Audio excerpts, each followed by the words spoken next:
What's going on, everyone? Welcome to another episode of A Wolf in Geek's Clothing, hosted by yours truly, Wolfson, and with me is my compadre, my brother for another mother, the one and only Mike Phoenix Hero. Let's go! What's up?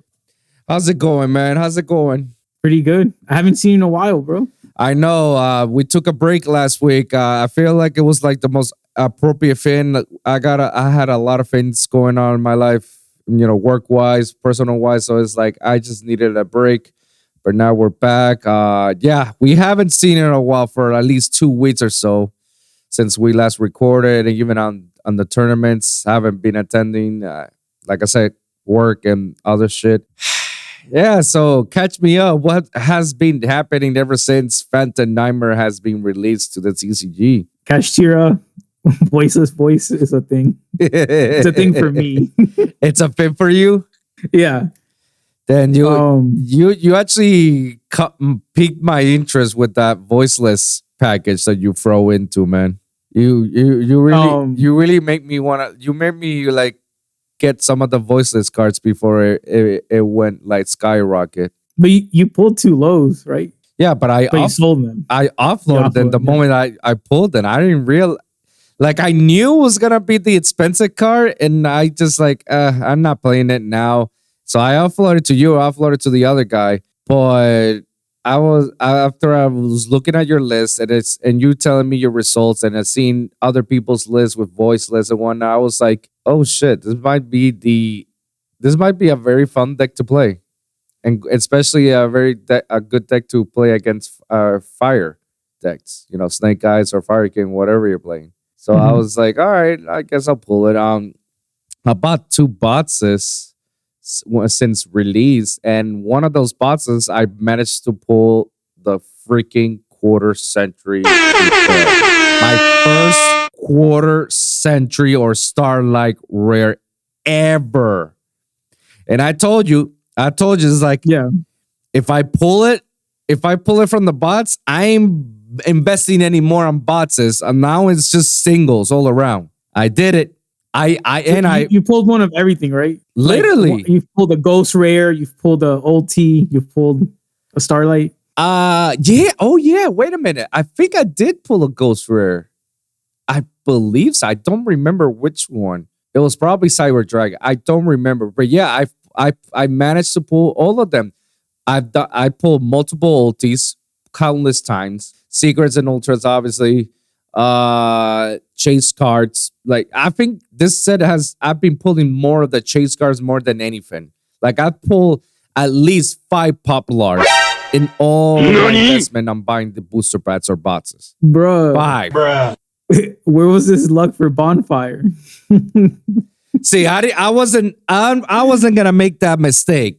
Because at least in any of these investments with popular, I also had like I pull Prometheans, I also pull more lows, and I also pull more other secrets that people will want, and I pulled the quarter century. See, stuff like that I can offload immediately and get my money back before the fire dies out. But the bonfire, like sets like that, like based on memories of millennia, whatever it's called, where they're the only chase card is just the one bonfire, everything else is just garbage. No, I cannot risk myself going for that commitment and make that investment. I can see myself doing it on core sets, absolutely. Especially that little time period of core sets, between the sneak peeks and the date of the release. It's like, it's one of those like little time periods in which like get it while it's hot. And when it's hot, sell it. Sell. Because a week or 2 later, it's going to die out. Bro, low reached $80 freaking dollars. Like, that's crazy. Low. And it's not even, and it wasn't supposed to be a chase card. It wasn't supposed to be like one of those cards that needs to be, but they put it because Popular and Promethean became ultra rares, and the value of that's just gonna go down. And low became the highest side fin. It became the Furion effect. Like, Regulus was like highest 60 or 80, so a ridiculous amount. And everybody knows like, oh, we need to have Regulus. if you're gonna play Furion Yeah. Punk at the time, or Furions, or whichever version Furions you want to play, because that was the only good secret out of that garbage set from Dimensional Falls. Yeah, it was the only good secret. So yeah, I've been having a lot of good success. Not that I really was seeking it. I was just looking to just for the sport of it. I've been having good success. And once I pulled that quarter century, I said, no more. Not buying any more boxes. That's it. I'm not buying any more boosters. I don't need to invest anymore. Let me get my voiceless cards. Singles all the way. And that's the mentality I'm gonna have on the next course at Legacy of Destruction. I just want my Tenpai dragons, man. That's what I want. Just get the set. I'll buy some in the sneak peeks and probably buy a bots to support the store. But everything else is just singles game. Singles. No more buying boxes, no more boosters. Like, not going to that rabbit hole ever again. I made my commitment. I did it. It was fun while it lasts. Time to move on, man. Anything? Have you pulled anything? Like, I know, I'm pretty sure you bought a few boxes after the release or something. No. Really? Nothing. You didn't want to? Nothing. I just bought I haven't bought anything. Except for the singles, just the starlights, quarter centuries that you need for your deck. Yeah, I did buy one quarter century. You think it's troll? It's that psychic monster that summons 2 psychics from your hand. Which one's that one? It's like those TCG exclusive cards that come at the end of the set. And there was is it like psychic? It looks like a cube. Oh, psychic encoder, right? Maybe. Hold on. I need to check. Psychic. Basically, the effect is like you can when you control it, you can banish it and you can summon 2 psychics. It's 2 psychic or machines or cyberse from your hand. Mm-hmm. And they can attack directly that turn. Who somebody told me that, like, oh yeah, that card is, it's called Psychic Processor. There you go. That's the card. Yeah, I pulled 2 ultra rares on that one. Yeah, somebody told me, it's like, oh yeah, if you're playing Cosmos, that's a great card. I was like, oh, okay, good. Ain't nobody Kashtira. And nobody playing fucking Cosmos, you know? Wait, so you're implementing Kashtira, I'm adding this. Oh, you're implementing that. If I play pure Kashtira, yeah. Yeah, yo, that's all the Kashtiras are psychics. Hey, yo. Except Bryceheart. Hey, yo. You what? Oh man. Bro, talk to me about Voiceless Kashtira. What has been happening in the past 2 locals that I missed out, man? I saw your deck profile and I was like, yeah, I got something now. Now I can like cook some Voiceless Cash too. Kashtira. So at the preview, you were there. Yeah. Do you remember what I got? You had it was like 3rd. Yeah, you were 3rd place. The following week, you were not there. That was the official release, or the week after the official release. I was undefeated until I fought Roots at the end. It was me and Roots, and I made a deck profile of his. Yeah. I think you commented on it. Yeah. I couldn't beat his Fire Kings. I opened like so subpar. Oh. Like, you know how like you want to open low to get the fields, to get the spell and blah, blah. I opened like the opposite way. I opened the fields, the continuous spell and blah, blah, blah. And he just knew like where to stop it. Yeah. So he got me. And he runs 2 princesses. 2 so my Prometheans? unicorn couldn't stop him. Oh, yeah. My unicorn. Because like literally I go unicorn and I was like, you're done, bro. Give me your princess. And I saw he had 2. And I was like, I could have overcommitted and then forced another like unicorn to like get his other princess, but I didn't. And he basically got Diabellstar out on the field and then beat over my unicorn. And then he was like, oh, there's no more unicorn. So he gave up his battle phase just to beat over unicorn. And then he was like, well, now I can go full combo because you can't stop me. And I was like, yeah. Oh no. So, but I had another unicorn in hand, and I was like, I should have just normal summoned it. Because even if he beat over 1, he couldn't beat over 2. Mm-hmm. So like I didn't overcommit, and he just like outplayed me. He's like, yeah, I'm just gonna beat over a unicorn. I was like, okay.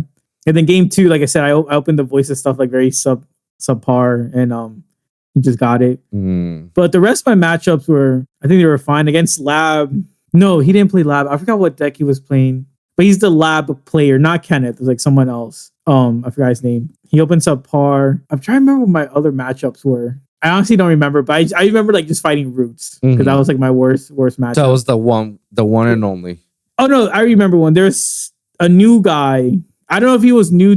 I don't think he was new to Yu-Gi-Oh because he had old cards. But he's I guess he was new to playing like physically because he didn't know about the time rules. Oh, and so he kind of got upset. Which is like understandable. Like I also get upset at the time rules, but basically like I burned him with Ray Raptor Napalm, and he got upset. I had like I had nothing else, so like I couldn't stall. So I was like, okay, here you go. Like I passed turn, right? Yeah. And he goes and he does his plays. He gets rid of some stuff. He attacks with. He had two monsters on field. He attacks with one, and he beats over Napalm. But then he doesn't declare attack with the other one. And I'm in my head, I was like, I'm not gonna correct him. I'm not gonna tell him to attack me.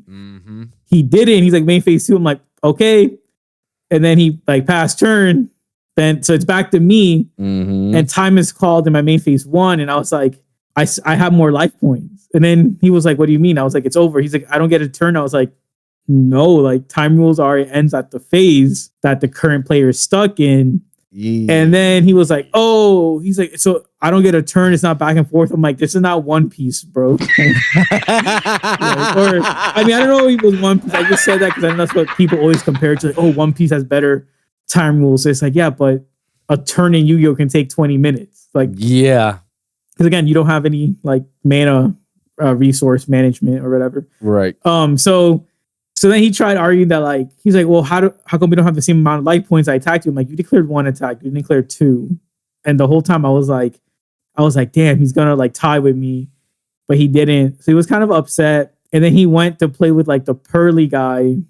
And he was like, oh, I hope like we don't have to go into time rules, blah blah blah. And I was like, bro, it's not my fault. Like, yeah, bro. It's sorry, It sucks. Like your first experience with time rules. It sucks that it was against me. Like I never want to be people's like first, especially when it's like I am playing Napalm. You know, like I understand it's like you lost because I played like a package that burns you. You know, but it is what it is. That's how Yu-Gi-Oh it's built currently. So that's what he told the Pearly guy, and then he ended up going to time with the Pearly guy, and like he just started his turn. Like the Pearly guy just started, and he's like, okay, like.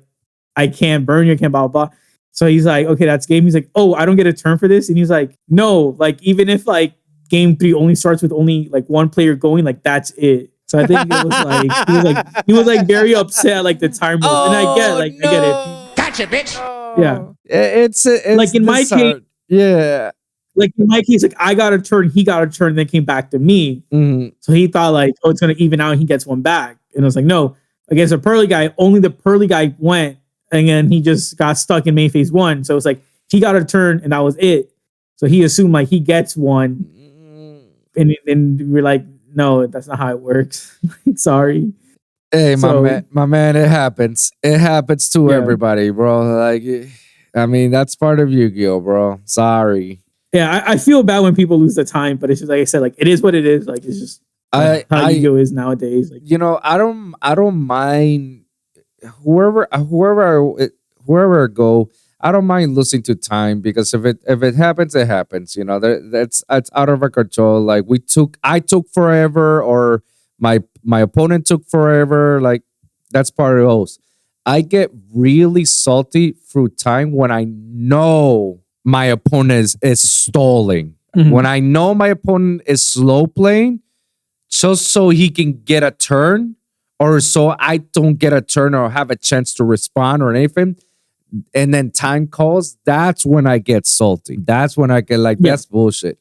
And I know that they be slow playing, but I don't have any evidence or proof that he actually did the commitment of it. Other than that, then I know it's like, dog, you don't have anything. Like, I know your moves. You only had 2 cards.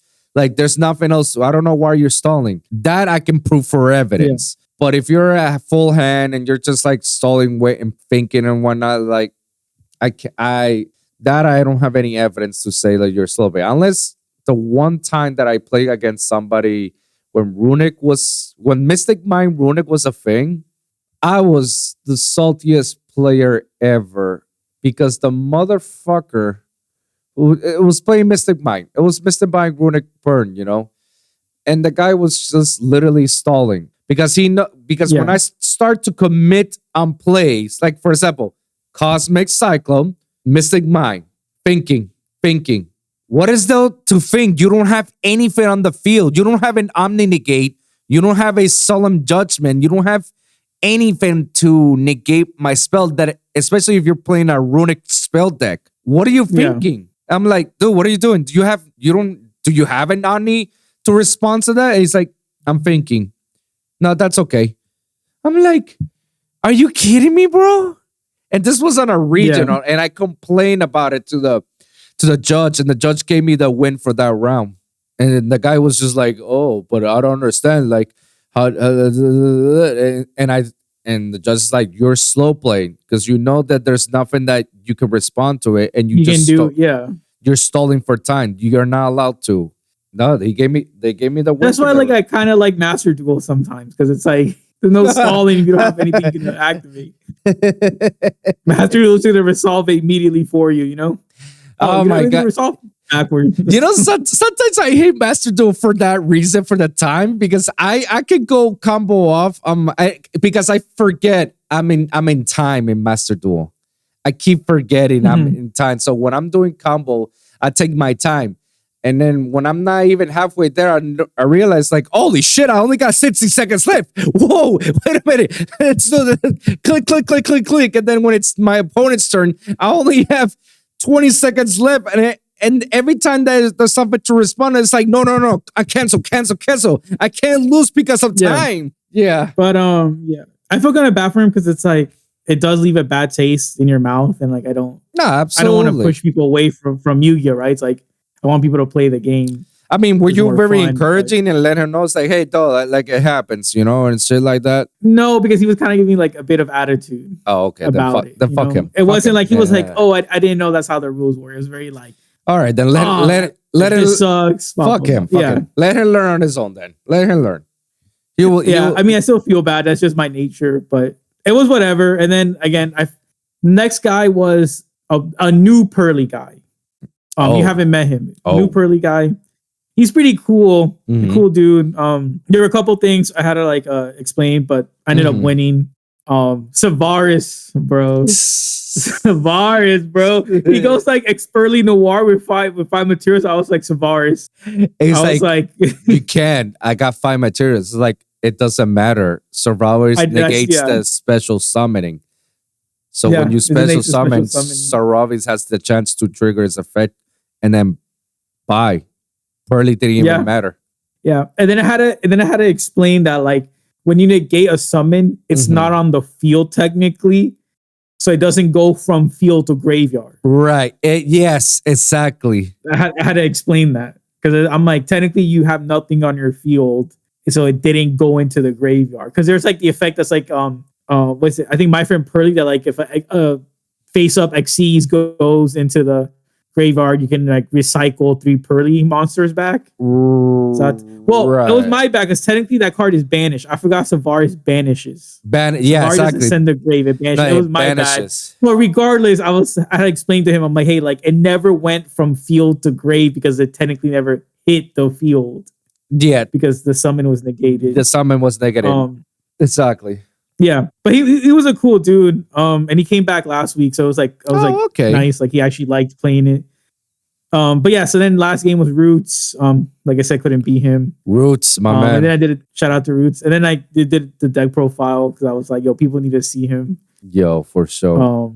And Roots is cooking. Last week, Roots became the meta sheep. I mean, this is his format. This is what he was preaching about. This is the format that he wanted. He wanted a one deck format in which he can actually just focus in, and that's what he's gonna go for. And then last week there was a regional at a Prodigy, so it was very small. I mean, to be fair, I feel like a lot of people that go to Mac cards don't really go the regionals.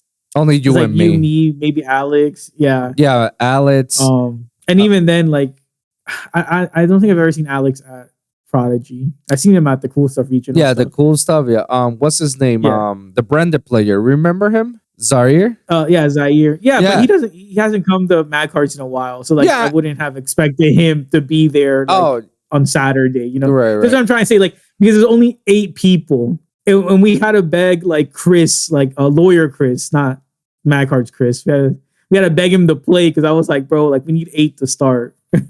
So it was only like 3 rounds. First round was against my friend Lulu. I tied with him. He was playing Exo Sister. Oh, he's back again? Yeah, so he kept just banishing my like voiceless stuff. Of course he like, does.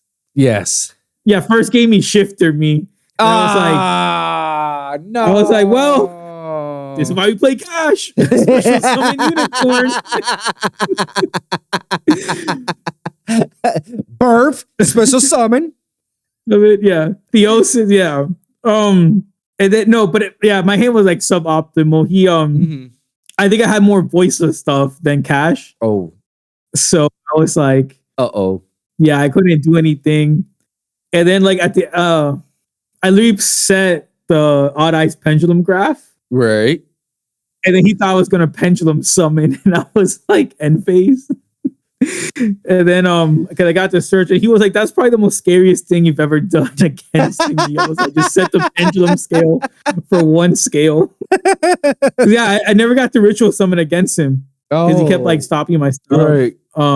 Game 2 I won, but again it was just getting all the cash stuff, and then Kashtira Scareclaw like negate, like I already declare attack, so it immediately gets negated, and then he was trying to quick effect. I'm like, your stuff is negated, bro. Yeah. Like Scareclaw immediately negates on declaration, so you can even respond. And I told him like you should have probably activated your effects in main phase 1 before letting me go into battle. Yeah.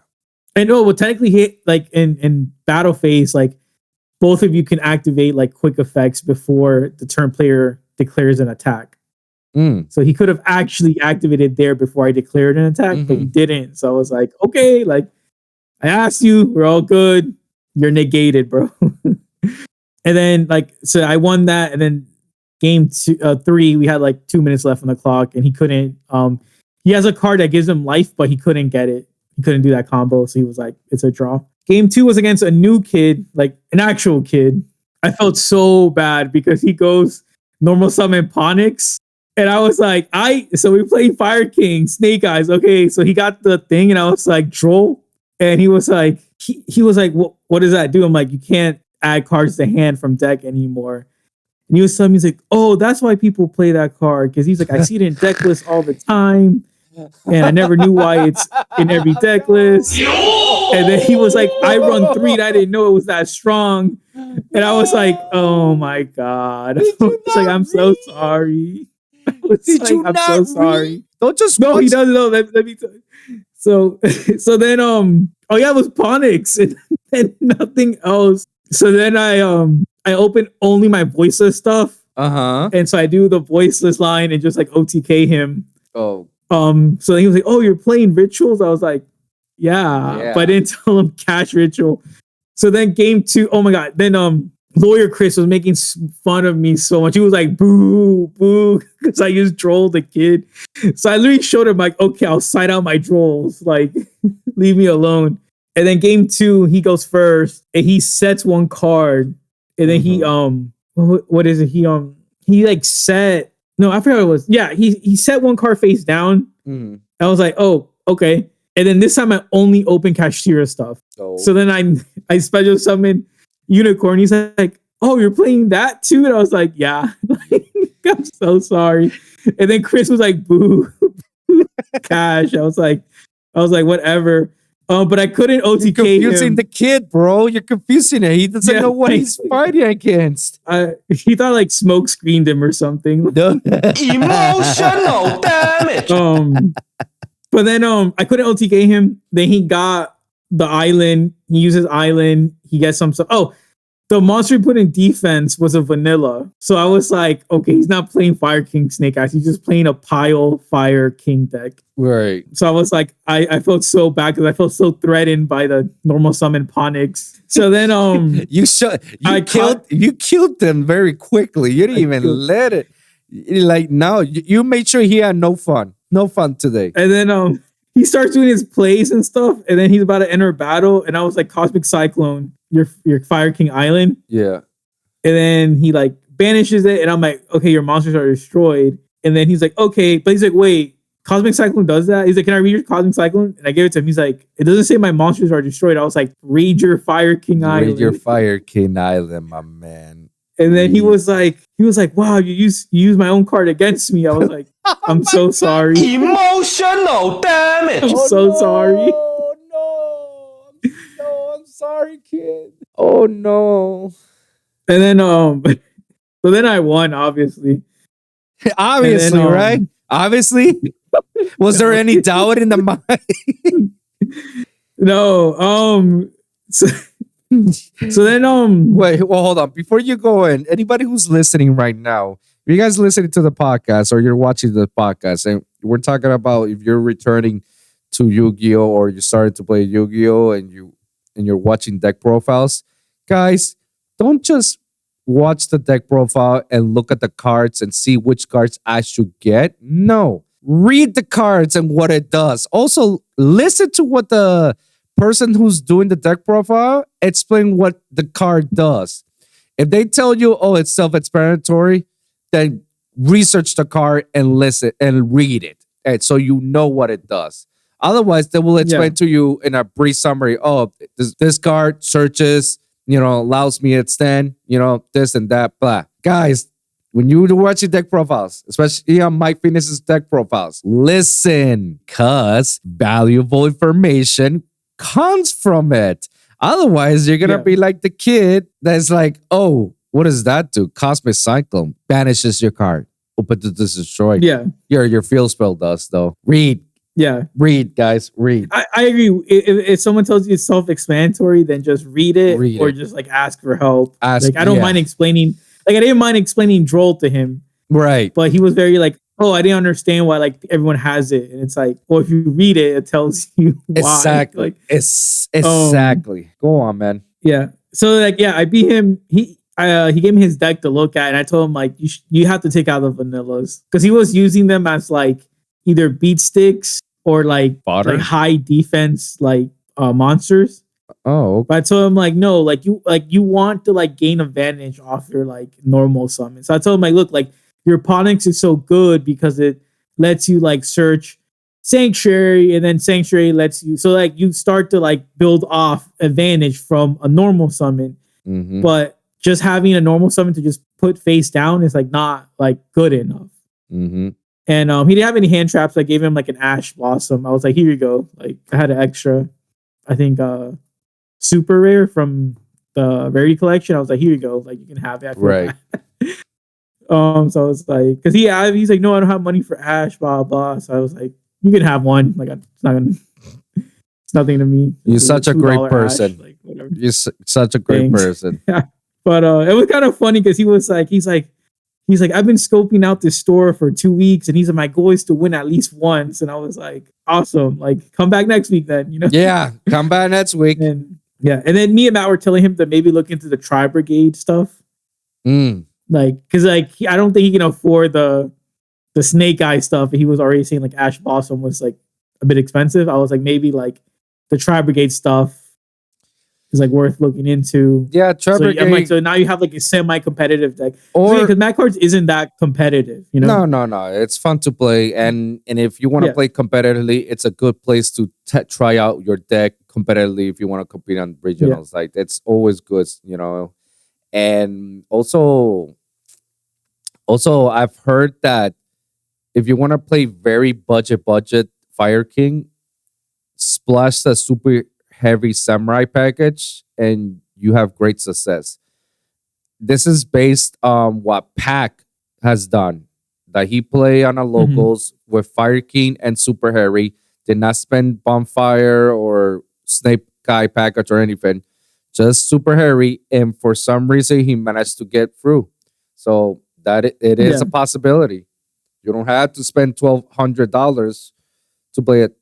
Excuse me, to play a deck. You can spend less than 10. Yeah. Yeah. No, I agree. So I was helping that. And then the third game was against Manny. Okay. He was playing for the first time in a while. Because you know how he always goes to the store, only plays like one piece? Yeah. So we asked him to like join the tournament because otherwise we wouldn't have like the 8 people. So he was playing Sword Soul. Oh, really? Game 1. Blast from the past. Game 1, he got I got. Game 2, he got. And game 1 was funny because he like not game 1. Game 1 I won because he had like a suboptimal hand. Okay. He finished with like the one that banishes. Like if something gets banished, it can banish from your grave and your field. I think that's Chichao. No, change Supreme Sovereign, the big boss monster. Okay. He had that, and then he was at the Iris Sword Soul on field. And I was like, shit. oh, okay. But I ended up like beating him. Then game 2, I got clowned on because by Travis, but I told him he was trolling. But basically Manny finished siding, right? He goes his turn 1 or whatever. Mm-hmm. And then I go into he passes turn. And then on standby, on draw phase, he's like deep barrier calling ritual. Gotcha, bitch. And I was like, bruh. And then Travis was like, deep barrier ritual on a Kashtira deck. I was like, yes, sir. I was like, he fears my rituals more than my my Kashtiras. XCs. XCs. Boy. But then like that kind of like did backfire because I got anti Zeus out. I got Typhon out because of it. So I did some stuff, blah blah blah. I'm like Typhon, return back to deck and then beat over his other monsters. So I was like, I had to like suboptimally play because I couldn't do my ritual stuff. And of course I opened the voiceless stuff. Mm-hmm. But it was just funny. I've never thought someone would call ritual against me while playing Kashtira, but it worked because he won that game. And then game 3, I won. Did the cash line and managed to like stop him. And I was like, that's it for game. So I ended up getting second, undefeated because I didn't lose. I only drew to Lulu. Right, undefeated. Under losses is a 0. So sure. There's a 0, bro. It's not a quote. It's a big fat 0 under losses. But yeah, so I've been having fun with it. To me, it's like if I open the voiceless stuff, it can carry me. If I open the Kashtira stuff, it can carry me because I just open a unicorn and I can just like full OTK with opening no like voiceless cards. Right.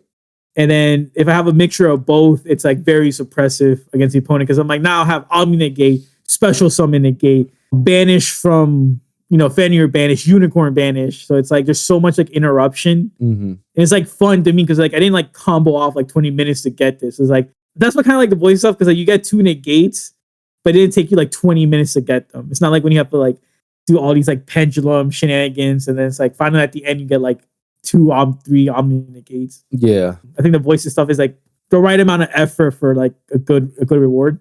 And then having the Kashtira in case like I fight like shifter decks. It's like, okay, I still have a fighting chance. Assuming I open the Kashtira stuff. But right. But yeah, I don't know. It was very fun. I want to fight you, so hopefully next week we get paired up. Or this week we get paired up. This week I'm bringing the Earthbound Kashtira. So far. I haven't tested it. I mean, I've been testing it online. I don't know how well it's gonna go on live. If I feel like it's not enough, then I'm gonna switch to voiceless because I already got the cards, so I already know I want to play voiceless for a bit, And there's like 3 ways that I want to play voiceless. So it's like I want to definitely try your Kashtira variant. I want to play the branded version because for some reason you splash branded on voiceless and it makes sense. You basically get jogging on your side of the field, nobody can special summon. It's like it's like how I are think you? it's like it doesn't matter if you're like extra deck locked because ritual summon isn't extra deck locked. So Exactly. That's the cool thing. And also like I want to play the other version, the pure version, because that pure version that has been a lot of success. I've seen it a lot in the charts. Then in the OCG, well, not in OCG, here in TCG, I've seen it like it's been topping a lot on regionals, on certain regionals in YCS. I'm like, wow, okay, so it's going like the representation is minimal for sure, but it's there. Like look at it as like tier elements versus sprites. Like Sprite can compete against tier element. It's gonna be an uphill battle. It can compete, and there's not a lot of representation, but it's there. Like Sprite is a force to be reckoned with. So Voiceless, for some reason, the pure version, it's making wonders, and I'm seeing some of the stuff. I mean, the extra deck is just the toolbox. Like the most important card in your extra deck has to be Arc, maybe Typhoon, and 2 Dino Mundos. That's pretty much the most important cards in your extra deck. Everything else can be toolbox. That's why I'm seeing a lot of people playing super poly. Like I'm seeing it, and I was like, holy crap, this deck can go nuts. And this guy can go nuts with just putting floodgates like anti-spell fragrance, or even what's this card's name? Summon Limit. I've seen a lot of people playing Summon Limit, Cosmic Cyclone, and everything. Because, bro, like it only requires two summons for you to get your Skull Guardian and you're good. And also with anti-spell, you can get that from Low. Low can just have the spell card on the field face up, and Saphira effect on the graveyard. So it's like you don't really need it unless you're playing the other engine cards, you know? And the way I seen it is that people are just normally playing like at least 12 hand traps in this deck, because everything else is just gas. Like when you have Frost, I'm playing preparations. I'm playing 6. I'm playing 2 Ash, 2 Ghost. But here's the thing: you're playing 6 because you have 2 engines in one deck. You try to balance it out, so that makes sense. You're trying to balance a deck that normally it doesn't go with each other, but you made it balance it off. You know, that's fine. But pure decks, you definitely need at least a good 12 because there's nothing else. But most of it, it's just gas, because out of all of it, like I'd say, Prosperity, Preparation of Riots, 1 for 1. 1 for 1, dude. 1 for 1. Everything else is just pure engine cards, you know? Sometimes even put Maximus and Nadir Servant, because that just can facilitate your combo even faster, you know? So it piqued my interest that I managed to get all the cards. I'm still waiting for them. I feel like I'm just gonna play Earthbound Kashtira this week, and then the next week, if I come back again on the locals, I'll probably be at Voiceless. I don't know which version of Voiceless, but we'll see. Yeah, or maybe I'll play Voiceless this week. Maybe. I don't know. Maybe. I still don't know. We'll see when we get there. When we get there, we'll know. It seems like it's very open. It seems like it's gonna be fun. I like Summon Limit. Summon Limit's just broken. You know, like because even if you saw my video, right? I explained how even though you have 3 summons in your turn, you can still use Summon Limit. Because use Daimondo to bring back the ritual, Low, and then your main phase. Once they do anything, you immediately just bring Savaris out, and then you just Summon Limit right after on top. So it's just what can they do? Bro, ridiculous. It's out of all the floodgates, sure, let's not ban that one, or it's not limited. Yeah, it's a fair card. Yeah, okay, I agree. I agree. I thought there could only be one was much fairer, but that's all right. Cool. Yeah. Summon limit. Nobody can play. 2 summons only. Yo, but I try to do summon limit at fucking George, and George somehow bullshits himself around to come back. That guy, his bullshit D-Link deck is something else, man.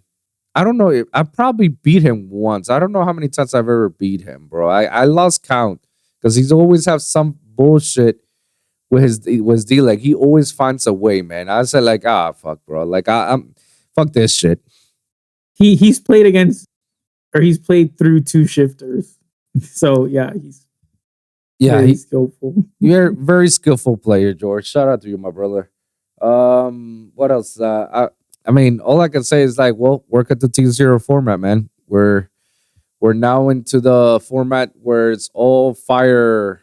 It's the year of the fire, basically. It's like everybody's playing Snake Eyes. Everybody's be playing, Fire Kings, or there's little representation of Rescuers, which is kind of interesting. Nobody's now not giving a fuck about Rescue Ace.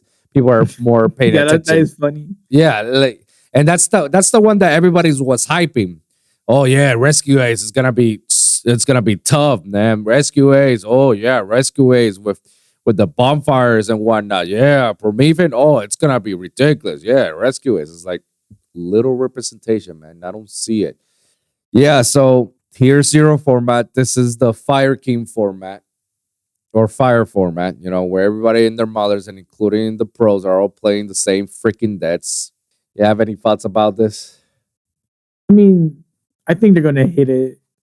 They're next ban list. I feel like there's no way it goes unchecked. They're gonna do the slap and they're gonna in the hit wrist. the Snake Eye stuff.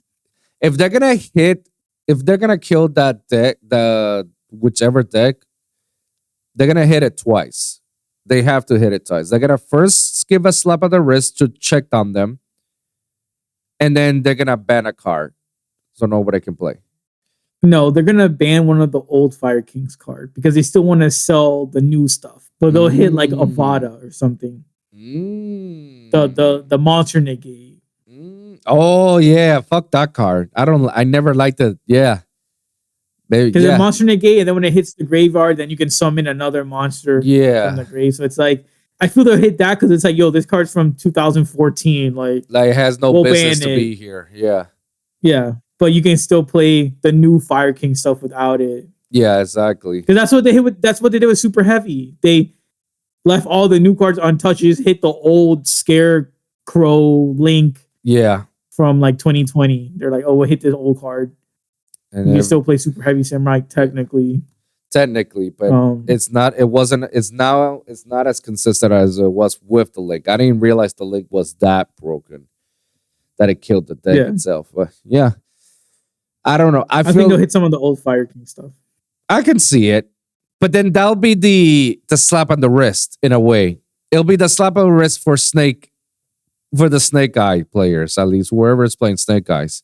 It's gonna be a slap on the wrist on that one.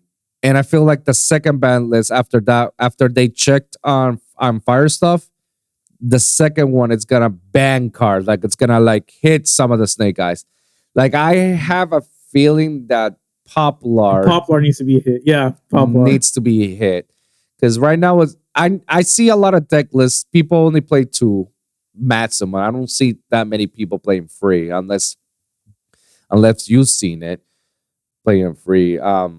Because you can still search it. So I don't see the reasoning why you need to play free. So 1 or 2 is fine. And if you limit to 1, it really doesn't do much because, Bonfire, Ash, and Infernal Banshee. Like there's so many ways to search Popular. So if you hit it to 1, I guess that's your check, quote unquote, check. Slap in the wrist. Snake Eyes, we're watching at you. Careful, we're watching at you. And the next ban list after that, that's when they're gonna have to hit Popular because Popular is a very broken card design, like normal, special, effect, search. Oh, when it's being searched, you get to special. That's like, there's so many outlets with this card alone. Yeah.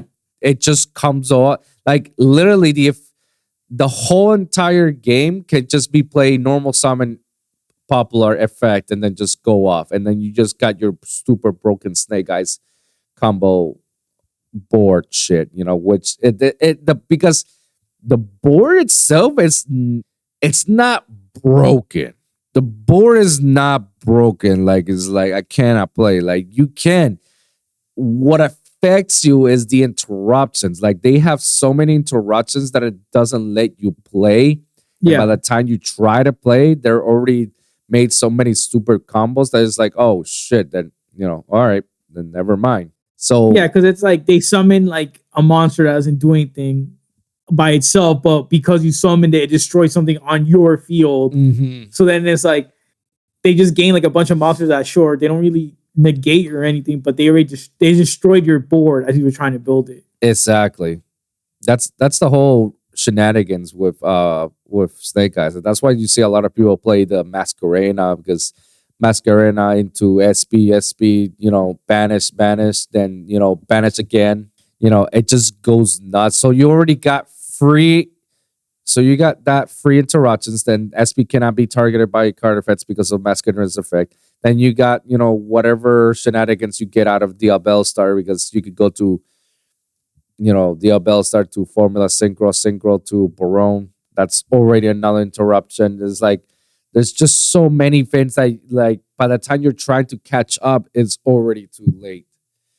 Yeah, like the deck is nuts. So I feel like this next Banlist is gonna be before or during Legacy of Destruction. Hear me out. Because when was the last Banlist? It was December, right? Like January 1st is when it went into effect. Went to effect, but it was announced in December, right? End of December, yeah. Yeah. Okay. Yeah, 3 months. April, we should expect a Banlist by April. By the time Legacy of Destruction gets released, or after Legacy of Destruction. Like I see that the sneak peek is on the 20th.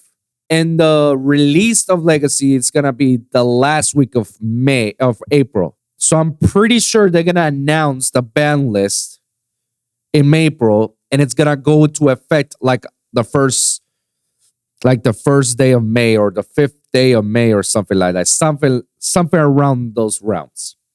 Because because May is gonna be like regional season, YCS and other crap, So I feel like that's gonna be the fin, and it's just gonna slap Snake Eyes because they still wanna, because there's more Snake Eyes support coming on in Legacy of Destruction. So they don't want to kill the deck completely, but they want to check it so that way people can like still buy cards for Legacy, so they for can, other stuff. Yeah. The whole Konami, they better not hit cash. It's not gonna hit cash. Like cash. If they hit Mecha Phantom Beast, I'll be okay, but they better not hit cash, bro. That'll be a bullshit call to hit cash. Like, but it's winning. It's topping a lot of regionals. Yeah, it's topping a lot of regionals. But if you see the representation of cash, you only see like 1 or 2% of it versus like Fire King or Fire Snake Eyes. It's just like 16 to 64%. Like it's been a very dominant side. Again, tier 0 format. It's only fire cards that lets you win. I mean, they hit Rika, and only one person in Europe was playing it. I'm pretty sure it's because everybody in the States hate Rika cards because they know, like, where can I hit you? Like, where can I hand trap you? Is it right here? Where can I stop you? Is it here? No? Okay, then I don't know what's going on. I don't. I hate Rika too. I'm not gonna lie. I hate Rika. So I'm happy that they hate Rika. But for Snake Eyes, yeah, bro. I just don't see Cash. Like Cash once again comes back again to be a meta contender. I feel like it's a great mid-range deck. And I feel like you kind of need a deck like Cash that can play under Shifter to balance things out. Cash alone doesn't do much. It doesn't have like it's not like it was with a Rysar that a Rysar Shangri-La. You got fucking a macrocosmo plus blocking your zones. Not many people are playing in Shangri-La. By itself, it doesn't do much. Only when you're playing under shifter. That's when it's like, holy shit, shifter. It's like, okay, what am I doing? Yeah.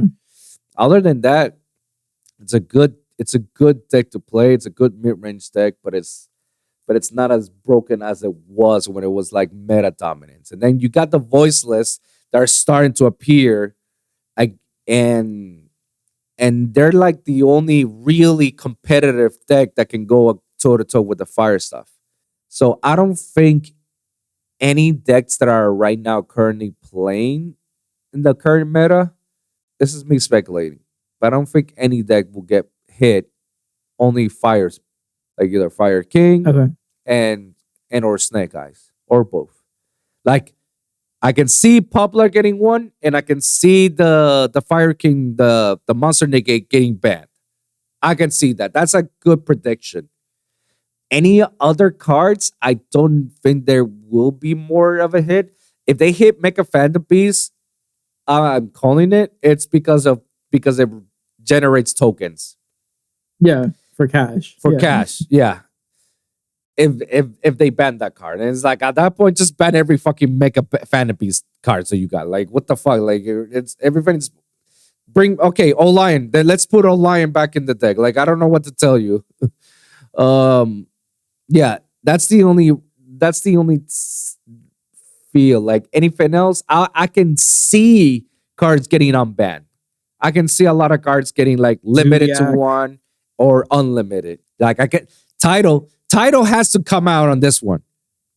Like we already got like 3 of the 4 Dragon Rulers. Let's bring out the title, the final front. Come on, let's go. The final front.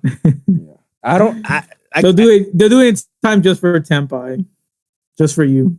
It's funny. Tenpai is actually good with man, you can't see it. What? I can't see what? Title. Oh, of course. Yeah, I got title too. Secret rare. Secret rare. Cheap, bro. Buy it cheap. Oh yeah. I got all those cards before it was becoming a thing. Yeah, I'm waiting for title, bro. Title's the only frontier, man. I don't know. I think Zodiac's gonna be. They have to. They already did it in Master Duel. Okay, if they did it in Master Duel, then fine. Trident can come back. That's fine. Bring back Zodiac. See if it goes. If Zodiac comes back again with some bullshit engine and then just spans out Trident again. No more Zodiac after this. No more Zodiac. It's like, dog, just let's move on for the deck. Zodiac cash. Yeah, all right, bet. I'll make it work, bro. Yeah, trust me. Yeah, I know you'll make it work for sure. You found out the most bullshit ways to make Kashtira work with whatever. Hey, that's what makes you a great Yu-Gi-Oh player, man, and a funny one too. Thanks. Last thing I want to talk about before we move on TCG talk is the whole Yugioh Chronicles thing. I got bamboozled. Gotcha, bitch. I feel bamboozled. You too, right? Yeah. What a missed opportunity, dog. How do you fumble the bag like that? You give us a trailer expecting that, we're going to see chapters, like we're going to see episodes of fully fledged animations of these archetypes. And so far, all I'm seeing is the same shit that I saw in the trailer. 3 seconds? What? What does this tell me? Chapter 1, Maiden and the Azure of Silver Eyes. Okay.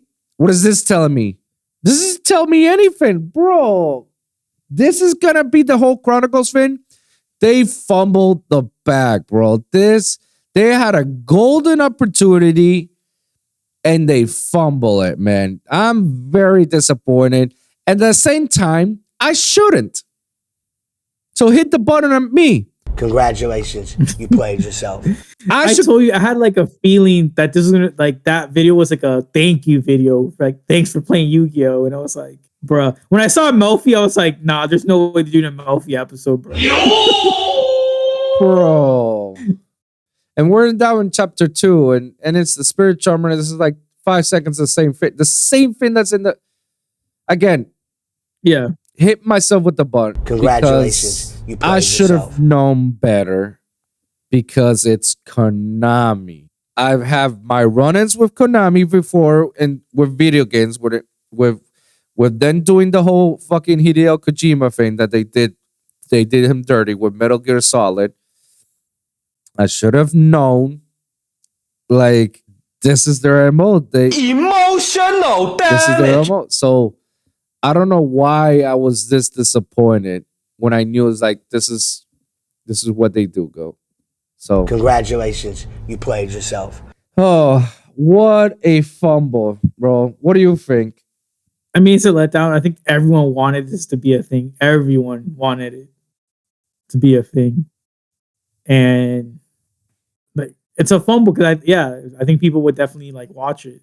Not only would they watch it, but people who have never been into Yu-Gi-Oh! Or never got into Yu-Gi-Oh! But they're true hardcore anime fans, they'll see this, they'll see episodes of it. They were like, oh shit. So is this like in the card games? Is this part of it? Man, I wanna try this out. I wanna see how this one works. Oh damn! Yeah. Let me buy the two starter deck bots and play with my friend. Like I tell like non-Yu-Gi-Oh people, I was like, oh, I like the lore of my cards, and they're like, what Yu-Gi-Oh lore? You mean just kids fighting to save the world? I was like, no. Let me tell you about Rise Heart Let me tell you about and his journey to take over all his other versions. Let me tell you about the Alba story. You think Lord of the Rings is good? Wait until I tell you Alba's story. Yeah. Or again, like if they do it where they do the deck archetype reveals in this format, I'll be okay with that. At least something. But don't say this was like a one-time video and we're never seeing anything like this ever again. That'll be crazy. No, bro, they're doing chapters every week or every so days. They'll release a chapter of the trailer. It's like they're just chopping it into it. And it's just like, all right, so when you get to Alba's, what am I getting? Just that little peek of it, and that's it? Nothing? Great. Oh, when we get to the Snake Eyes and the Visas, what are we getting? 1 second shop. There you go. Bang. That was it. End of the chapter. Hold up. Like, Wait a minute. Something ain't right. What the fuck is going on here? Again, I hit myself with the button. Congratulations, you played Because yourself. Konami pulled the biggest gotcha, bitch. Gotcha, bitch. They pulled that one. Very good, man. Yeah, those are my thoughts. What do you guys think about this TCG and Yu-Gi-Oh's Chronicles? You think they fumble it? I think so. We believe so. What do you guys think about this new Tier 0 format, which everything is just fire? You think it's gonna last? It's fun. It sucks. What are we playing? Let me know in the comments down below. Any other last topics before we move on? For Yu-Gi-Oh, no. No. I just hope to see you this week, bro. I'm gonna be there. I'm gonna be there.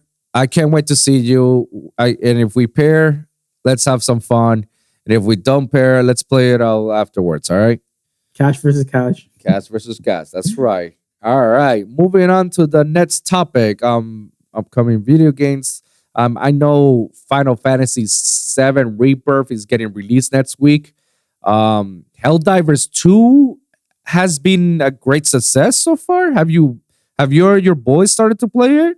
Have they got peaked interest or anything? That's a PlayStation and PC only, right? Is it? I don't know. I think it is. My friend Paul, I think you met him. Yeah. He said he plays that like all the time when he has free time. Oh, really? He says it's like very fun game. Because he was telling me, he's like, I wish you had a PlayStation so we could play. And I was like, you gotta bring in an Xbox, bro. I mean, you can technically play it on PC because they do have it on Steam. I think I saw it somewhere. Oh, you have a Mac. Oh, wow. I don't game on PC, bro. I buy my console and then that lasts me forever. Hey, I'm with you. I'm all about consoles, bro. I'm all about consoles, man. But speaking about consoles, you saw this report about Xbox. Xbox is now Yeah. considering having some of their exclusive games like Gears and Starfield and others to be released at PS5 or PlayStation overall. What do you think about that? Was it Gears? I thought it was like some lesser like Gears famous was like IP. the main focus. Like Gear was like the biggest one of the and the every article's title. It was Gears and like two other games. There were only I think Fable was also one of them. It's exclusive, but I know Gears was like yeah, like they're in the talks to see if we can bring Gears to Sony to PlayStation. That I mean, I have both consoles, so I don't care. Yeah. I play Gears regardless. Gears is fucking fire, and I hope they can make our remaster edition, or because we need to bring back to life that franchise. Like we need something. But bringing it back to HD and bringing it to PlayStation is a very powerful move, but makes me believe like, does this mean that we're ending Xbox exclusives? Like, there's not gonna be any more Xbox exclusives, or you think this is like desperate move on Xbox because their financial situation is not going well after they just purchased a huge company and at the same time doing layoffs and whatnot? I think that's possible. I know Phil Spencer had an interview like last week, and he still didn't name the 4 games. He just said, I'm trying to read his statement. He said that Starfield and Indiana Jones are not part of the first 4 games coming to PS5. Okay. And he didn't name which 4 games are part of the first 4. I mean, like, even though I only play Xbox, it's like, I don't care if they're porting games from like 5 years ago over. Like, or like let's say they do Gears 5. It's like that game is so old at this point. I don't really care if it's on PlayStation. I think if it's like day one release, now it's on both, then like I can see people being like upset. Because it's like, why did I like purchase Xbox? But it's like if they bring over like the Gears trilogy remastered over to PlayStation, it's like I'm not gonna get upset. That's an old game. Like I don't even play that anymore, And I think that's why he kind of just said like Starfield and Indiana Jones are not coming over like immediately to let people know it's like, hey, like if you still want to play these games, you still have to be on Xbox. I just think they're trying to like maximize their profits. At the end of the day, it's like if it's an old game and we port it over, like they just make money. I feel like, and I don't think fans are gonna be upset. That's like, oh my god, they brought Halo 3 to PlayStation 5. Like that'll be fire if they bring Halo to PlayStation. Yeah, but they're not bringing Halo Infinite, the one that just came out. They're bringing maybe Halo 3, Halo 4. Yeah, because Infinite is, but not you can play it on PC, like on Steam, like I did. I played it on Steam.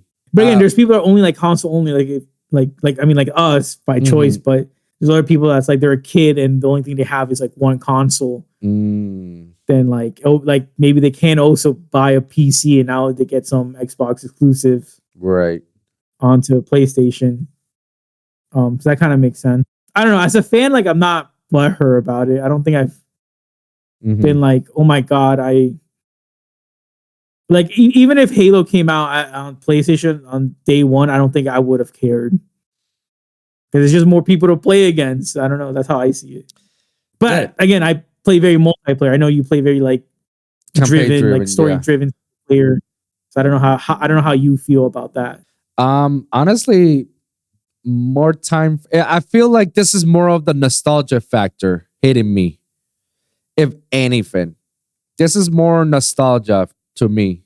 So like if they decided to bring if they do decide to bring freaking Gears to PlayStation, this is more for nostalgia reasons for me. So people like me that have both consoles or have played both of them, they can just like replay the game again and just enjoy like the good times. It's like, oh my god, I remember when I was a kid, I played Gears and oh my God, this was a scary scene or this was a tough battle. It's like, oh my God, I get to replay it again fully HD on PlayStation with the graphics and whatnot.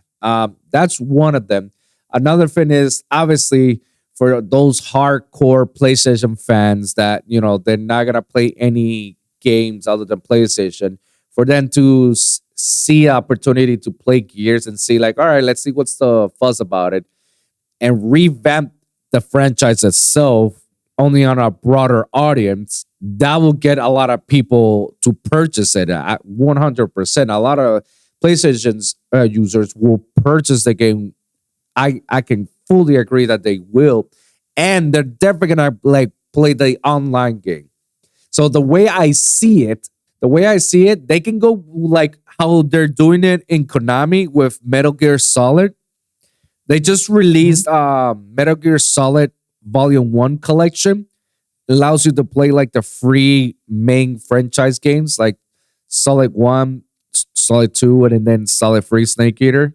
And I'm pretty sure on the next volume, they're gonna put like Peace Walker and Solid 4 and Solid 5 or Rising. And then probably Volume 3 will be the extras, the Rising and other stuff. I don't know. I feel like they can take that approach and capitalize and make more money out of it. So put Gears of War 1 for free, to bundle it up nice and neatly and put it on PlayStation. And then have everybody who's a very campaign driven played all 3 campaigns back to back. They're going to be like hours stoked about it. And then if they love it really much, they can go to the online. They'll have the one online presence. They'll play the multiplayer and have all the mats from all the gears and all the weapons. So that way it's all bundled up in one game, you know? And then you're going to get a lot of money out of it. And then if you make a part 2, you make part 2 with, you know, Gears of War, the Judgment Day, the 4th Gears and the 5th Gears. See, there's already 6 games divided in 2 and people are still going to buy it. People will definitely going to buy it. And then you have like the second volume, again, the multiplayer experience, and then you got all the skins and whatnot, and all that shit. I can see that happening. And if they do cross-platform, even better. It will just gonna go nuts.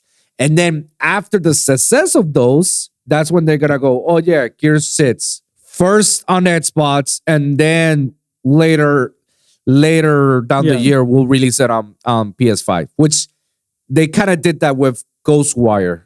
It was exclusively first for PlayStation, and then when Microsoft bought Bethesda, they owned the rights of that game. So a year later, they released that game on Xbox with additional content, which it was free for all the PlayStation users, but it was already additional content to add on the Xbox version. So they did that with Deathloop, right?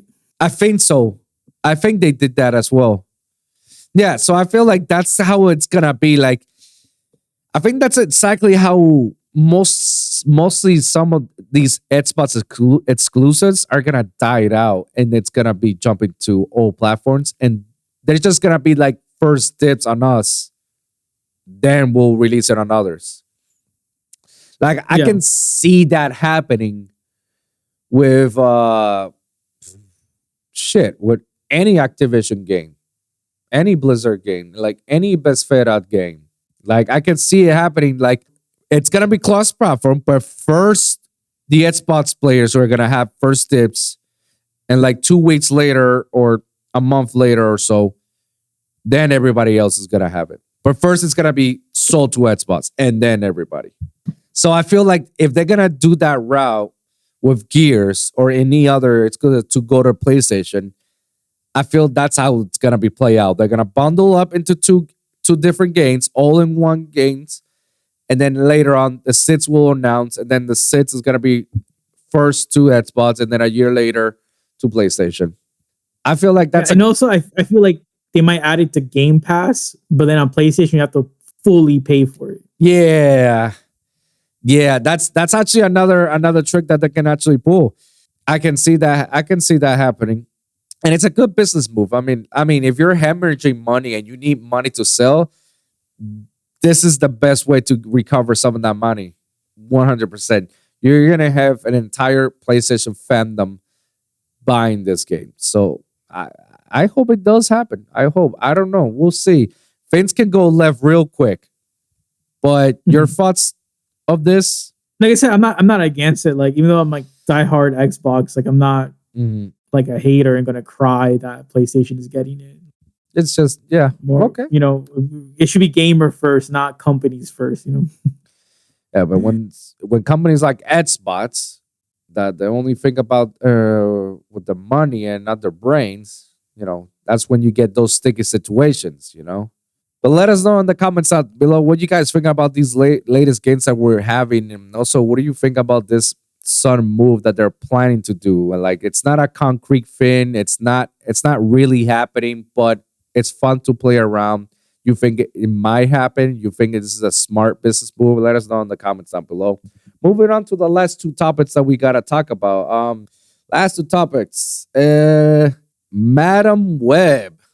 I've not watched it, but so far I've heard nothing but bad reviews and a cast of actresses that knows nothing about the Marvels. Or hold on, let me rephrase that. A cast that has done zero research about the roles that they were playing or about the whole entirety of the Marvels. They're just like playing actors that they don't know anything about comics. Like you can tell that. I've not watched it. I don't know anything about it except that I'm not gonna plan to watch it. But you watched it. But No, I didn't. you haven't watched it. I thought you did. No, I said I was going to, but I couldn't convince anyone else to go. So I was like, I'm not gonna go. I was like, the reviews are that bad that no one I know wants to go. I was like, that's fine. Oh, okay. Well, I don't need to see it. Because I think when we talked about the trailer, I said I was probably gonna go see it, but I was like, right. I'm not going by myself. Again, If no other human being wants to go with me, I'm not gonna go. bro. Again, it's like what I said previously on the podcast. Like, did we really ask about this movie? Did anybody say, yeah, Madam Web, we need that one? But I feel like it's something that Sony had to do to keep the Spider-Man license. Yeah. Yeah, because otherwise, if they don't produce a Spider-Man-esque movie for a certain amount of time, they lose that license. It's in the clause. So yes, Sony, that's their biggest baby, Spider-Man, and they want that. Like, they don't want to lose it. And Marvel is so quick, like, oh, what's gonna happen? What's gonna happen? What's gonna happen? Oh, what's gonna happen? And I feel like Sony cannot continue to make shitty ass Spider-Man movies like this so they can keep the license. Like, they're hemorrhaging money by doing that. They're not getting any regret. It's an automatic loss. Like, the only movies that's been successful is literally the main Spider-Man movie franchises, the main movies, and Venom. And Venom 1 did great. Venom 2 was like so good, not bad, good. But then they're already in the talks for a third Venom movie, and I'm like, okay, what are we doing? Like, is it gonna be as good as the first Venom? Is it gonna be as good as you know, any other Spider-Man movies? Or is it gonna be just like the other shithole spin-offs that we got, like Morbius and Madam Web? We haven't seen it, but we can just judge based on our frustrations because of the trailer. And also because of the casting. I've seen some of the interviews. I'm just gonna give them the benefit of the doubt that they're just playing around. They're just trolling. You know, they're not being serious. But some of their like questions and whatnot makes me think like, bro, you didn't even do your research on this character or any character whatsoever. Like, and they're not bad actresses. I feel like the movie itself, the script is just bad. Like, you can put any great actor or actress on any movie. If the movie sucks, it sucks. 9 times out of 10, it's mostly because of the writing. not because of the actor. There's the few occasions where we got the actors is actually, yeah, you were pretty bad in that movie and you were bad in it. But like, for example, perfect example, the first Wonder Woman movie, that was a great movie. Great casting and everything. Great movie. The sequel, again, great casting, but it was dog shit. The movie sucked. The storyline just like was blah. And there was not enough character development for the anti-villains. Like, and the anti-villain did not make more sense. And it was great casting, but the script was bad. It was that bad. So that's like a perfect example I can give of. It's like, yeah, you could be a great actress or great actor in a movie and it's still sucking because of the writing or the direction. Because sometimes it could be studio interference. Studio interferes way too much and that can lead to bad movies. And we've seen it multiple times. Or it could also be that the director wasn't good enough to see or flesh out the movie's success because they couldn't pass how bad it is, and they're just like, no, it's gonna be good. That's another contributing factor. Or as well, what I was saying, the writers sucked, or writers didn't know what they were doing or anything. There's a lot of contributions as to what a bad movie. In this Madam Web, I just feel like just a combination of the actresses weren't that good in it, and with the bad writing. And people may hear this and they say, "Oh, you're just misogynistic." It's like, bro, no, bro, I'm not trying to be misogynistic. No, I'm not hating on women. No, I have a wife. I have lots of nieces and cousins. I have a mother. Like, I love women. Like, it's not that. I'm all about, can you execute the work? Can you do it? Yes, or works good in the hood for me. You can't do it, then you just simply suck. That's it. You're just bad. That's where I stand. I don't discriminate or judge or anything based off whatever of your ethnicity or your sexual orientation or anything. I don't discriminate based on that. No, I only discriminate and judge and criticize based on your work. If you suck, you suck. There's not much to it. Like, if you're good, you're good. Your work should speak for yourself. Exactly. The other day I saw a TikTok video about this comedian. She voice acts for a couple cartoons and whatnot, and she's trying to go to the comedian route. You know, try to tour, be a stand-up comedian right now. And she's not having a lot of success out of it. Most of it, it's because she sucks. That she's not very good comic. She's maybe good at voice acting and doing comedian voice acting, but she's not very good at stand-up comedy, right? It happens. So her excuse was like, "Oh, I'm gonna dress up as a man. I'm gonna do my comments, and you guys are gonna see that. Oh yeah, it's because I'm a woman. That's why you guys are telling me this." Which sidebar? No, because we see a lot of women that are great comedians, like Just a Mess, Miss Patti LaBelle, like Wanda Sykes. Like what are we talking about? There's a lot of good comedian women. Like Sarah Silverman. Like, what are we talking about? Like, it's not because of that. It's like, no, you suck. So back to the story. She dresses as a man to prove her point. Like, see, if I make these jokes as a guy, I'll get more laughs. Wouldn't you know it that when she dressed up as a guy and went to the comedy store, she made some of the jokes, nobody laughed. She bombed hard. And when she get out, she started crying. And it's like, I can't believe it. And you got the Jess Man next to her, like, no, you're great. Like, this is starter, this and that. But it was only there that she realized, like, oh my God, I truly suck. And I'm like, congratulations, you played yourself. It's not because you're a woman or anything. No, it's just, you're not good.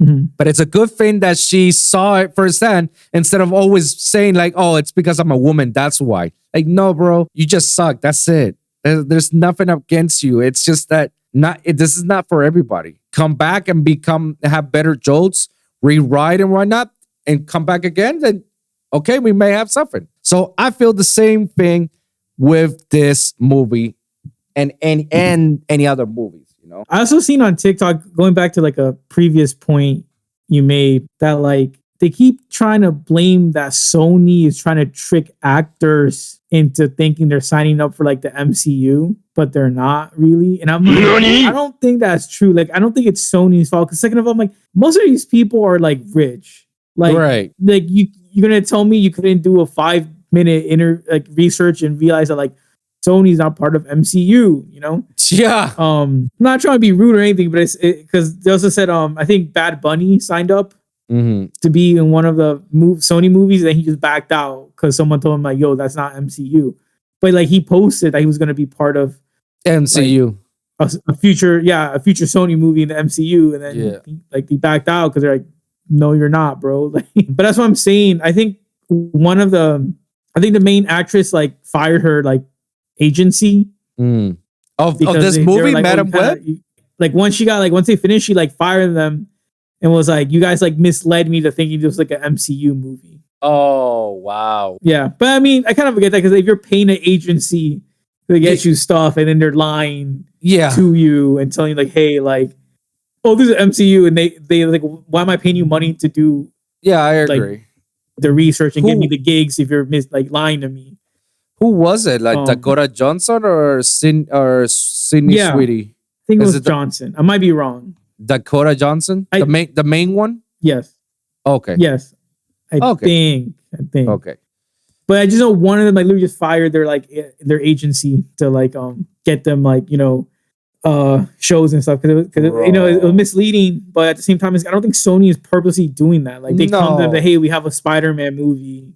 No. I just don't see it. And otherwise, have you not paying attention to what's happening with the movies and Marvels and shit? Like, have you not paying attention that Marvel's Studios is owned by Disney and any Spider-Man is owned by Sony? Like, how do you not pay attention to it, let alone have... If you're not into that space, Like, I'm not going to blame someone for not knowing every single, like, MCU interaction with the studios if you're not into comic book movies. But then again,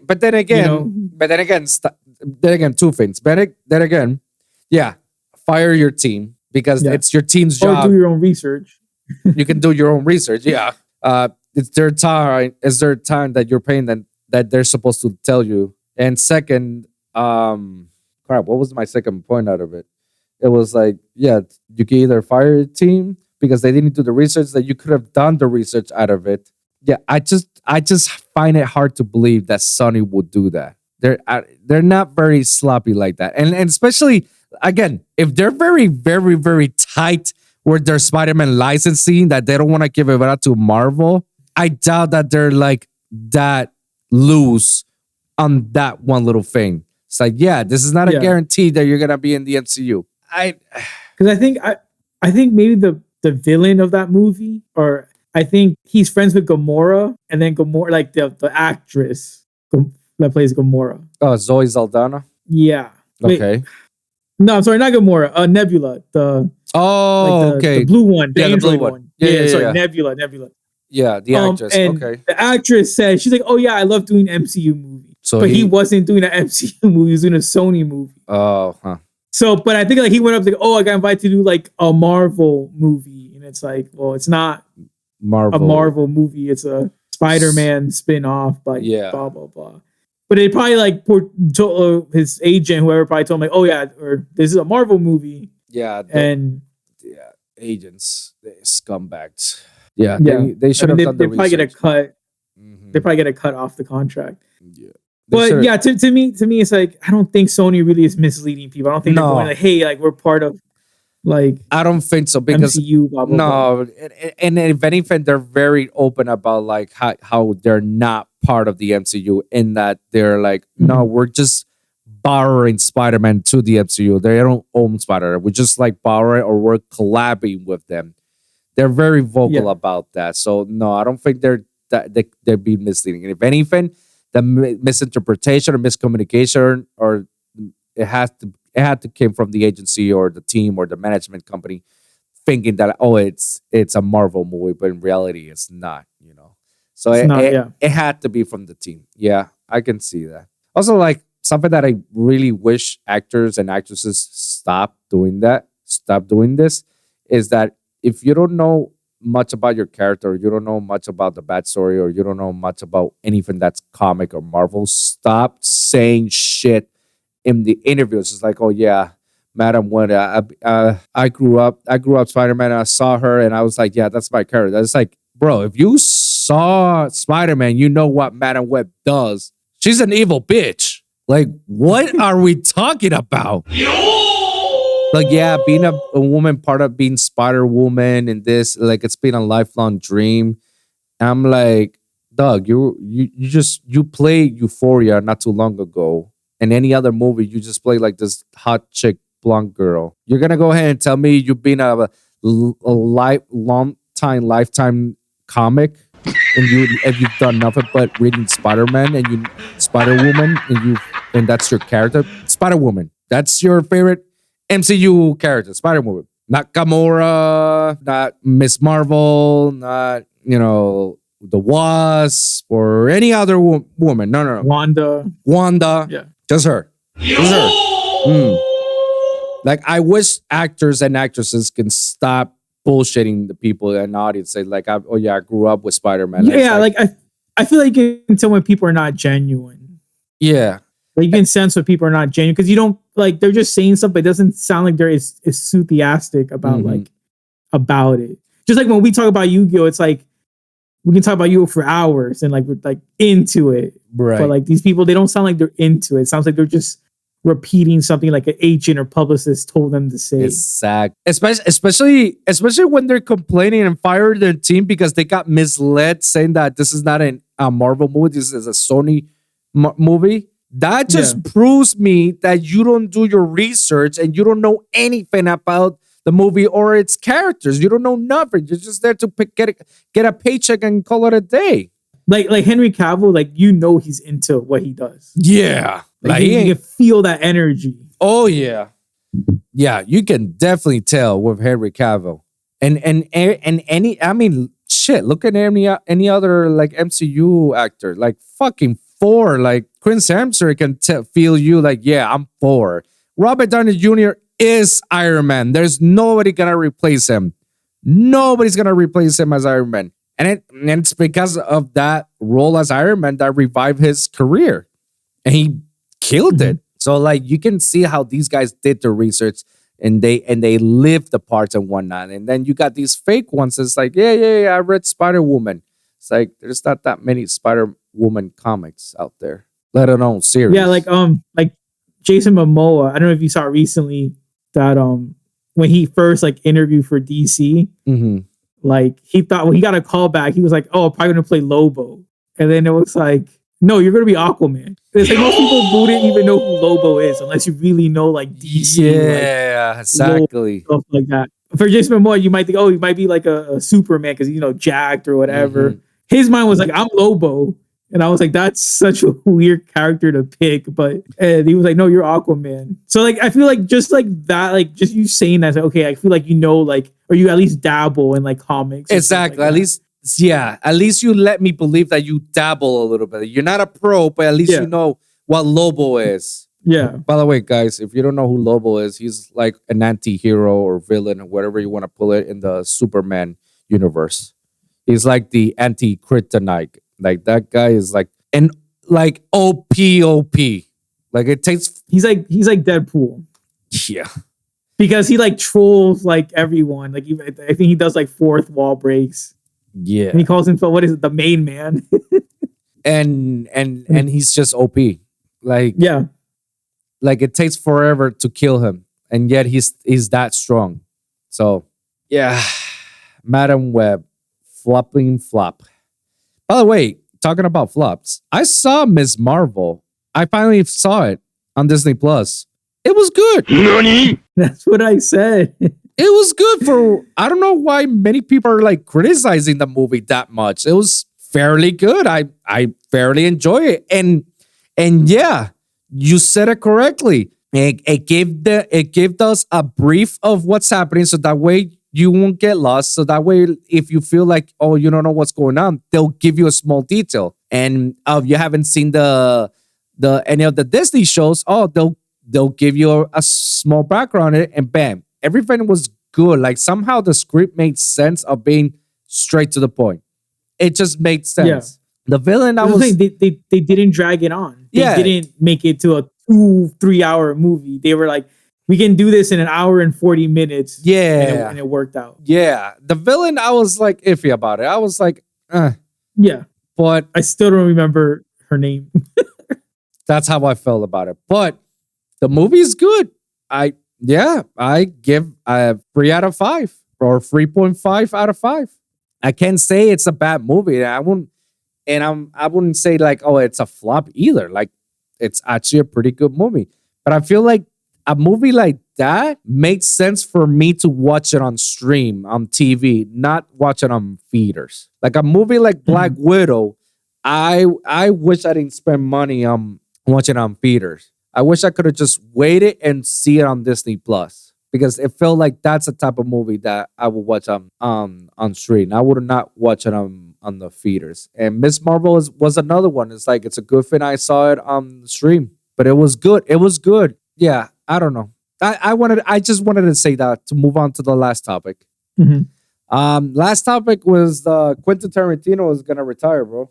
Yeah. To be honest, like, I have not seen. I think the only movie I've seen is probably Kill Bill, and I was like a little kid when that came out. Wait, hold on. You haven't seen any Quentin Tarantino movie other than Kill Bill? No.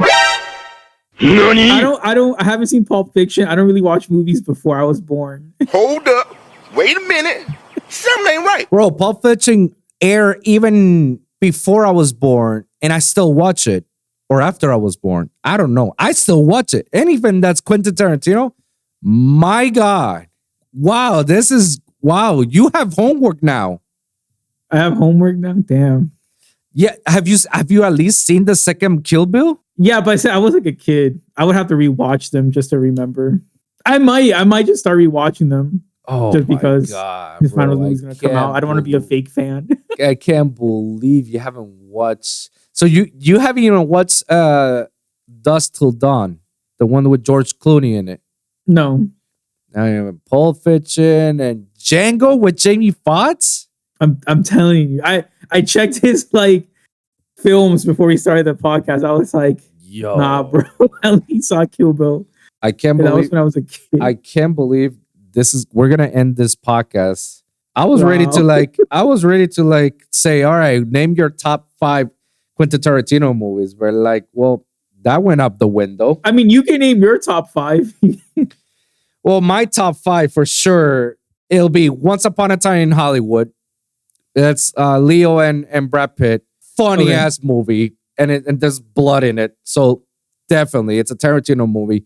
Django, I never watched it, and when I watched it with my cousin, I was like, oh my God, this is amazing. Inglourious Bastards, for sure. Kill Bill 1 and 2, I put it together. Kill Bill 1 and 2, because essentially it is one movie. And then Pulp Fiction. Those are like my top 5. So if you're going to watch any Tarantino movies, watch the 5 that I mentioned. Rewatch again Kill Bill 1 and 2, so that way you can get the gist of it. Watch Pulp Fiction. Watch Inglourious Bastards, Django, and Once Upon a Time in Hollywood. And then if you have time, you can also watch The Hateful Eight, which is another good movie. Okay, I was about to ask about that one. Yeah, that one looks interesting. The Hateful Eight is actually pretty good. Okay. Yeah, so you got some homework to watch those movies, man. I'm not gonna spoil anything. If it's on Max, I'll probably watch. I can't believe you're making me want to like. All right, let me see where you can watch this. I mean, I can do it after. You don't have to do it for me right now. It's fine. I'm pretty sure some of his movies is in Matt's. Okay. Yeah, some of them are in Amazon Prime as well, Apple TV. Okay, let me see. Tarantino stream. Yeah, right now, I'm rewatching House. Oh wow! Because I love House. Once I finish that, I'll move on to some of these movies.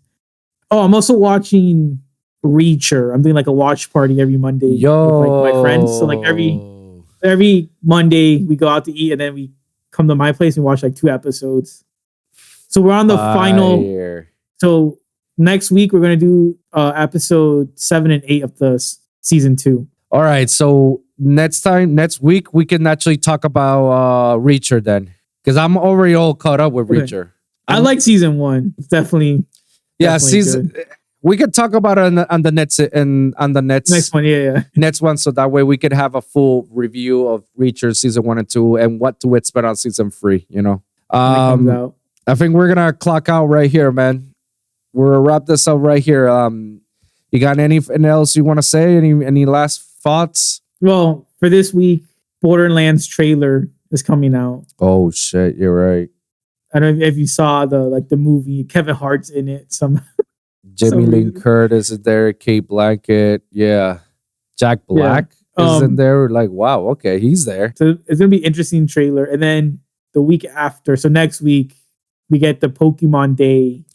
Oh my god, yes. And I think there's a Nintendo Direct soon. There's next week. Nintendo Direct's happening next week. Partner Direct. Yeah. Pokemon presents on Tuesday. Ooh. That's gonna be good. A lot of predictions, man. A lot of predictions. We'll see how it goes, man. Which remake you think is coming out? We gotta call it right now. I hear a lot of fans in the rumor mill that they're probably gonna do 2 in 1. Like they're gonna make 2 remake games into 1 game.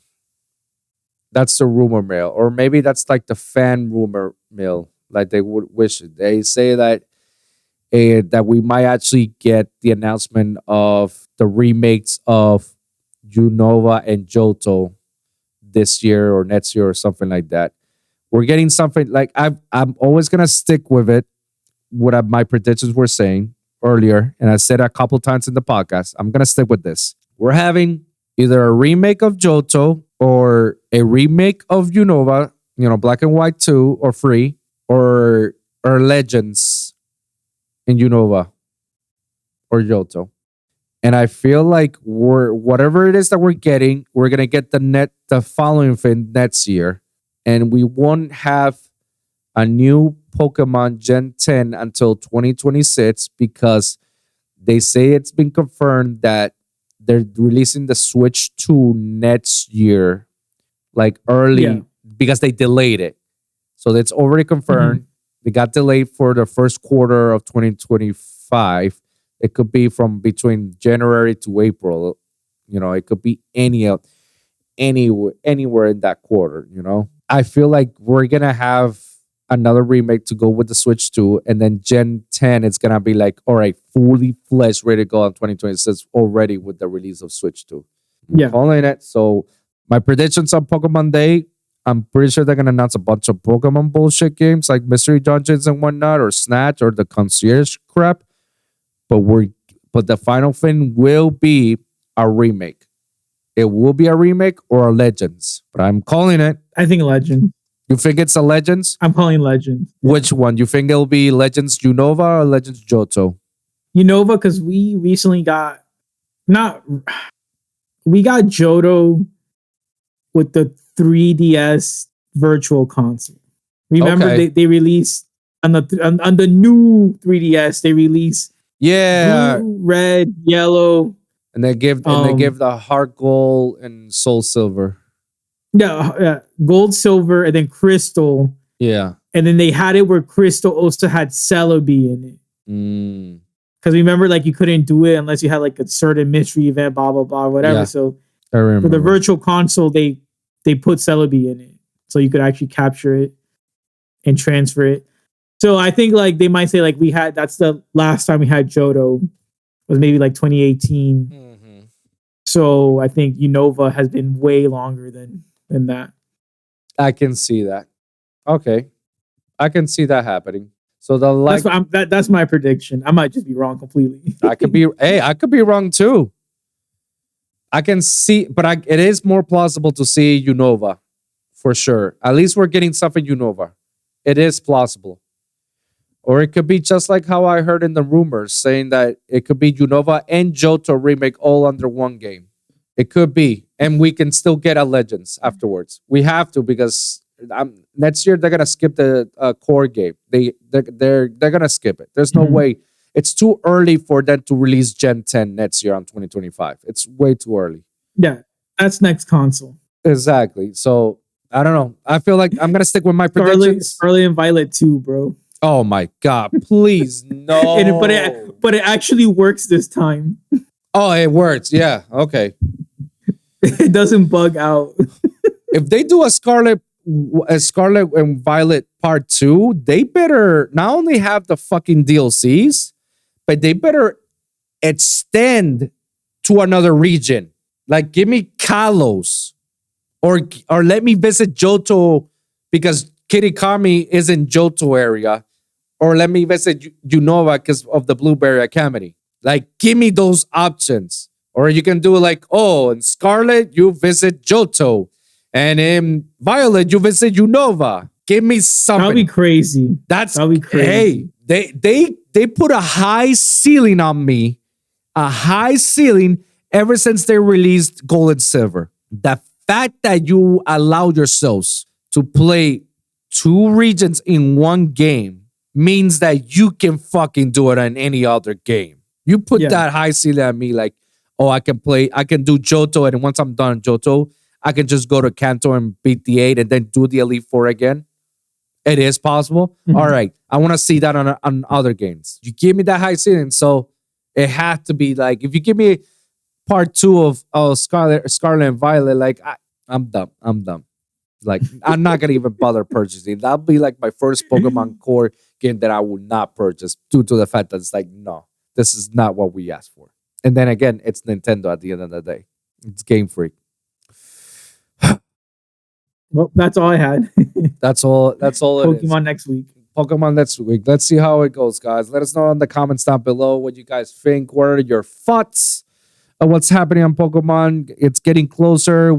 And the leaks and the rumors are going to start leaking out soon. So we'll see how it goes. Mike, thank you very much for coming over to the show as always, man. Plug yourself out. Let the people know where they can follow you. Oh, Mike Phoenix Hero on YouTube and TikTok. If you guys want me to make deck profiles, I can. Combos, let me know. I try to make random stuff up. And then when people do good at locals, I do deck profiles. So Wolf, I need you to win, bro. I need to win, bro. I need you, bro, so I can put you on my channel. I know. I want to. I'm so eager to win, bro. I'm so eager. But yeah. That's me.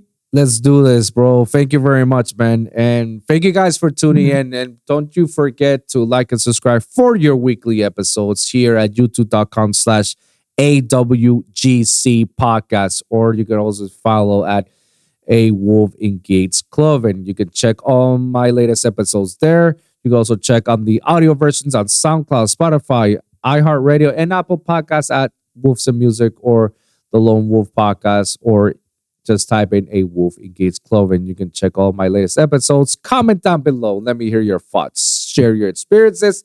If you guys got a specific topic that you want me or Mike to talk about, please let us know in the comments down below. We're going to do our best to talk about it in the next episode. So, guys, thank you guys for tuning in. We'll see you guys in the next one, all right? Peace!